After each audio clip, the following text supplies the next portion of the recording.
پہلے بتائیں فرقان بھائی نے تو نہیں کہا تھا سوال کرنے کا؟ نہیں وہ ظاہر آپ خود بھی متاثر ہے میری طرح، ٹیکس سے ہر بندہ متاثر ہے۔ ایک عام آدمی صابن خریدتا ہے، وہ بھی 17% جو جی ایس ٹی دیتا ہے۔ ایسا ہی ہے۔ بہت سارے لوگ وہ ہیں جن کو ٹیکس کی وجہ سے ذرا سیلری کلاس ہم ہیں تو ہمیں بھی ایک دکھ ہوتا ہے۔ سیلری کلاس جو نا زیادہ ٹیکس دیتا ہے۔ بزنس مینوں کے پاس ایسے ایسے کھانچے موجود ہیں، وہ تو بچا لیتے ہیں آرام سے، سیلری والا بچا ہی نہیں سکتا۔ ٹھیک ہے، آپ ٹیکس دیتے ہیں؟ پوچھے نہیں نا، آپ پیٹرول خریدیں تو ٹیکس، صابن خریدیں تو ٹیکس، کھانا کھائیں تو ٹیکس۔ مفتی صاحب یہ ٹیکسیشن کے حوالے سے سوال کرنا چاہ رہا ہوں۔ انکم ٹیکس ہے، سیلری پہ بھی لگتا ہے، بزنس پہ بھی لگتا ہے، اور ایک طرف سیلز ٹیکس لگتا ہے پروڈکٹس کے اوپر۔ تو اسلام میں، اسلامک اکانومی میں اس کی کیا شرعی حیثیت ہے؟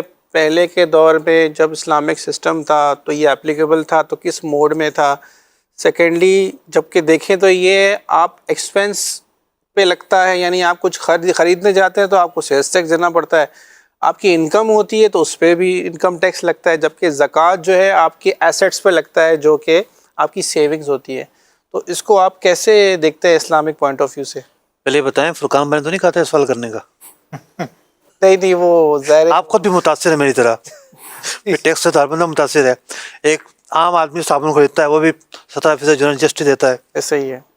فرقان بھائی کا میں یوں کہہ رہا ہوں کہ ٹیکس ایکسپرٹ ہیں آپ تو ان کی طرف جو نا وہ بہت سارے لوگ وہ ہیں جن کو ٹیکس کی وجہ سے ذرا سیلری کلاس ہم ہیں تو ہمیں بھی ایک دکھ ہوتا ہے۔ سیلری کلاس جو نا زیادہ ٹیکس دیتا ہے۔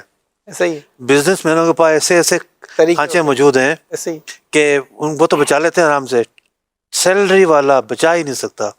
ٹھیک ہے، آپ ٹیکس دیتے ہیں؟ الحمدللہ۔ اچھا، یعنی میں سیلری پرسن ہوں، ٹھیک ہے، تو میری سیلری سے بھی ٹیکس کٹتا ہے۔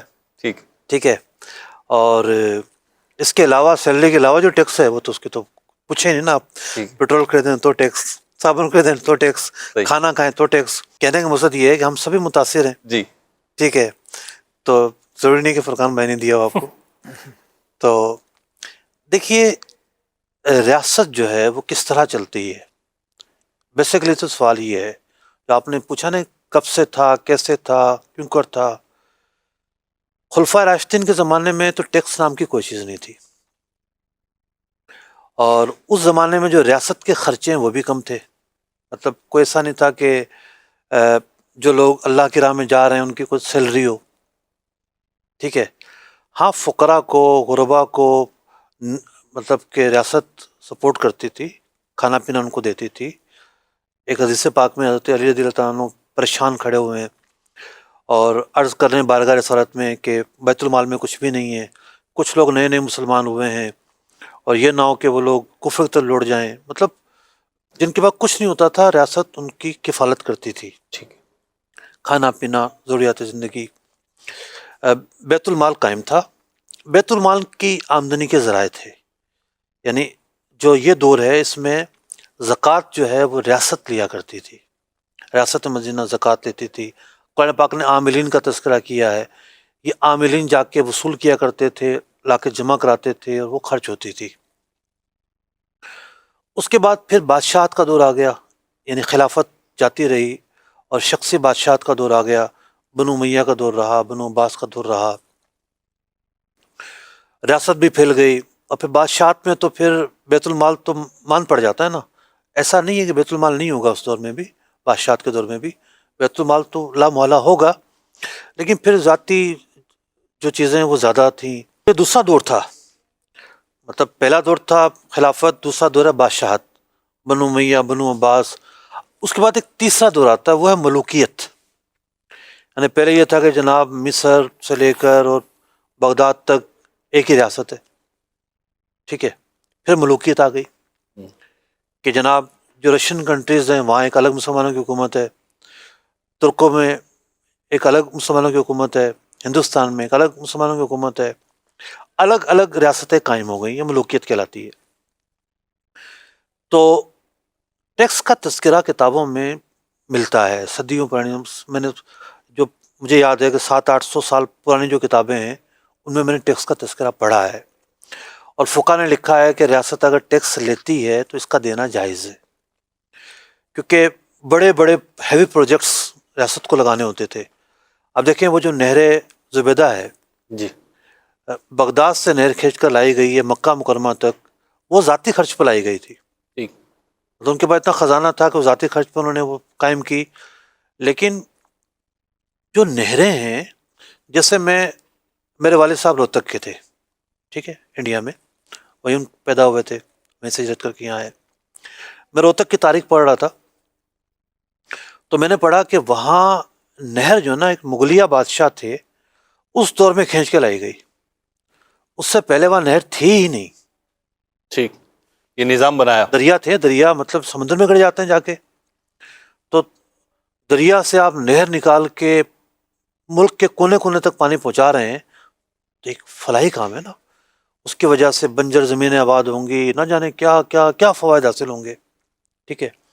تو کہنے کا مقصد یہ ہے کہ جب ریاستیں بڑی ہوتی گئیں، جدت آتی گئی، اخراجات بڑھتے گئے، تو پھر ٹیکس لینے کا سلسلہ شروع ہوا اور علماء نے اس کو جائز قرار دیا.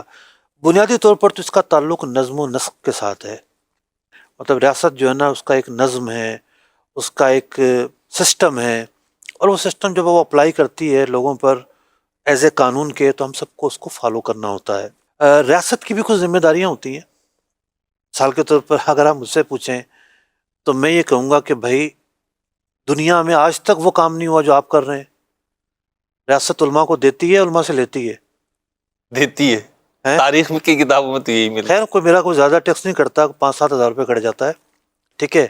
لیکن اگر نیچر وائز دیکھیں تو الٹ ہو رہا ہے نا. جی. بجائے اس کے کہ وہ دے، وہ تو لے رہی ہے. ٹھیک ہے. آج تک کوئی ایسی اسکیم آئی ہے بھائی نوجوانوں کے لیے اسکیم، عورتوں کے لیے اسکیم، فلاں کے لیے اسکیم، کوئی ایسی اسکیم آئی ہے کہ بھائی علماء کے لیے اسکیم؟ ٹھیک ہے. وہ مفت نہ دے. گورنمنٹ سطح پہ ایک نہیں ہے. مثال ہے، مفت نہ دے. جی. وہ بھائی قرضہ دے رہی ہے، قرضے حسنا اتنے واپس لے گی جتنے اس نے دیے ہیں. علماء گھر بنا لیں، یہ ضرورت پوری کر لیں، پیسے واپس دے دیں گے. تب چینج ہو گیا بالکل سسٹم. جی. لیکن ایک عام آدمی جو ہے اس کا بھی تو حق ہے ریاست پر. جی.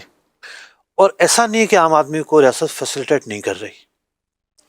آپ جنا اسپتال میں چلے جائیں، جو آپریشن وہاں ہو رہے ہیں، آپ بڑے اسپتالوں میں جا کے پوچھیں، کوئی 20 لاکھ بولے گا، کوئی 30 لاکھ بولے گا، سارا مفت ہے. ریاست کے فلاحی کام اور پبلک کو جو فیسیلیٹیٹ کرنا ہے اس کے کام بلا شبہ بے شمار ہیں. اس سے کوئی انکار نہیں کیا جا سکتا. کرپشن ہوتی ہے، کرپشن سسٹم کا حصہ نہیں ہے، انڈر دی ٹیبل ایک معاملہ ہے، وہ ہر شعبے کے اندر ہے. یہ کرپشن اگر رک جائے تو ہمارے جو فلاحی کام ہیں وہ بڑھ جائیں گے. یہ بجٹ کا پیسہ، جیسے آواز آتی ہے کہ جناب فلاں کام کیا گورنمنٹ نے اور اتنا کام تو صحیح ہوا، اتنے کام میں وہ کرپشن ہو گئی. جی. اگر پورا وہ صحیح ہو تو لوگ اوپر آنا شروع ہو جائے نا. جی. مطلب سیلاب آیا ہے، امداد آئی، فلاں موقع پر گورنمنٹ نے پیسہ تقسیم کیا، فلاں پہ کیا، اگر مستحق تک جائے گا تو غریب لوگ اوپر آئیں گے نا. پھر اگر پیسہ بچے گا تو ترقیاتی کام زیادہ ہوں گے. تو ایسا نہیں ہے کہ ترقیاتی کام نہیں ہے. جن سڑکوں پہ ہم سفر کرتے ہیں، جو سہولیات ہم نے اختیار کی ہوئی ہیں، یہ وہ ہیں کہ جو گورنمنٹ دے رہی ہے. لیکن ہم یہ دیکھتے ہیں کچھ ملک وہ ہیں جو اس سے زیادہ پبلک کو سہولیات دے رہے ہیں، جو بے روزگاروں کو منتھلی الاؤنس دیتے ہیں، بہت کچھ دیتے ہیں. ٹیکس وہاں کیوں دیتے ہیں؟ اچھا پھر آپ جا کے پوچھیں یو کے میں کتنا ٹیکس کٹتا ہے؟ 40% سے. ٹھیک ہے نا، 40% کٹتا ہے. اگر وہاں سہولیات زیادہ مل رہی ہیں تو وہاں سیلری پرسن ٹیکس بھی زیادہ دے رہا ہے. ٹھیک. اور وہاں سیلری پرسن کے علاوہ جو افراد ہیں وہ بھی زیادہ ہیں ٹیکس دینے والے. یہاں تو ٹیکس دینے والے ہیں ہی کم. مطلب جب تعداد آتی ہے تو پتہ چلتا ہے کہ جی لاکھوں میں، صرف کروڑوں میں بھی نہیں ہے. جی. تو یوں کنسیپٹ کے اعتبار سے تو ٹھیک ہے، بس کرپشن نہیں ہونی چاہیے.